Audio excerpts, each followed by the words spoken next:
اللہ الرحمن الرحیم۔ السلام علیکم ورحمۃ اللہ وبرکاتہ۔ محترم ناظرین، ہفتہ وار پروگرام جستجو کے ساتھ آپ کا میزبان ڈاکٹر حافظ محمد منیر الازہری۔ اس وقت ہم اس پروگرام میں رشتہ داروں کے ساتھ حسن سلوک کے حوالے سے بات کریں گے، اور ہم اس موضوع کو اس پہلو پر اجاگر کرنے کی کوشش کریں گے کہ رشتہ داروں کے ساتھ محبت یہ اللہ تعالیٰ کے قرب کا ذریعہ ہے۔ جو لوگ اپنے رشتہ داروں کے ساتھ محبت کرتے ہیں، حسن سلوک کرتے ہیں، تو اللہ رب العزت انہیں اپنی محبت عطا فرماتے ہیں۔ آج ہم دیکھتے ہیں کہ ہمارا فیملی سسٹم بڑا کمزور ہو چکا ہے۔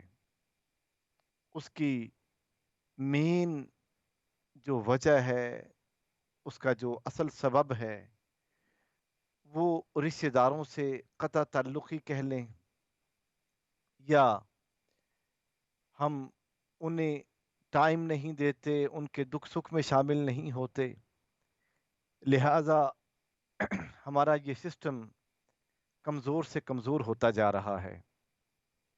ہمیں سٹریس ہوتا ہے، پریشانی ہوتی ہے، تو ہمارے پاس کوئی نہیں ہوتا جو ہمارے دکھوں کا ساتھی ہو، جو ہمارے ساتھ آ کے دو میٹھے بول بول دے۔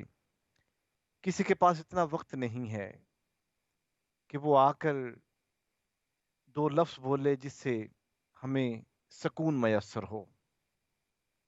ہمارے پاس پیسہ بھی ہے، گاڑی بھی ہے، ہمارے پاس منصب بھی ہے، جاہ و جلال بھی ہے، اور ہم بزنس اور تجارت کی اونچائیوں پر اس وقت موجود ہیں، لطف اٹھاتے ہیں۔ روز بروز ہمارے بینک بیلنسز کے اندر اضافہ بھی ہو رہا ہے، اولاد بھی اللہ نے ہمیں دی ہے، اور اچھا گھر بھی موجود ہے، لیکن ایک سکون ہے جو ہماری زندگی سے خارج ہو چکا ہے۔ ہم نے بہت محنت کی، ہم نے بہت قربانیاں دیں، علم حاصل کیا، سکلز حاصل کیے، تاکہ ہم اس زندگی میں سہولیات کی ان بلندیوں پر پہنچ جائیں کہ ہم اشارہ کریں اور اس اشارے کے نتیجے میں وہ سہولیات ہمارے قدموں کے تلے ہوں، ہمارے پاس چل کے آ جائیں۔ اور ہمیں یہ سب کچھ حاصل ہوا۔ ہمارے پاس ریموٹ کنٹرول ہے، ہم اس کے ذریعے جو چاہتے ہیں کر لیتے ہیں، اور پھر عجیب سی بات ہے کہ ان ساری چیزوں کے باوجود زندگی میں سکون نہیں ہے۔ زندگی میں جو اطمینان قلب ہونا چاہیے وہ نہیں ہے۔ وجہ کیا ہے؟ وجہ اس کی یہ ہے کہ ہم اپنے رشتہ داروں کے ساتھ حسن سلوک نہیں کرتے۔ قرآن مجید میں آپ جہاں بھی دیکھیں گے تو ایمان کے بعد جو سب سے پہلا ارشاد مقدس ہے اہل ایمان کو، وہ رشتہ داروں کے ساتھ حسن سلوک ہے۔ اللہ رب العزت کا ارشاد ہے، من آمن باللہ والیوم الآخر والملائکۃ والکتاب والنبیین وآت المال علی حبہ ذوی القربى، کہ یہ ایک سوال ہوا تھا سورہ بقرہ میں، اس کا پورا ذکر موجود ہے کہ لیس البر ان تولوا وجوہکم قبل المشرق والمغرب، نیکی یہ نہیں ہے کہ تم مشرق اور مغرب کی طرف اپنا منہ کر لو، ولیکن البر من آمن باللہ والیوم الآخر،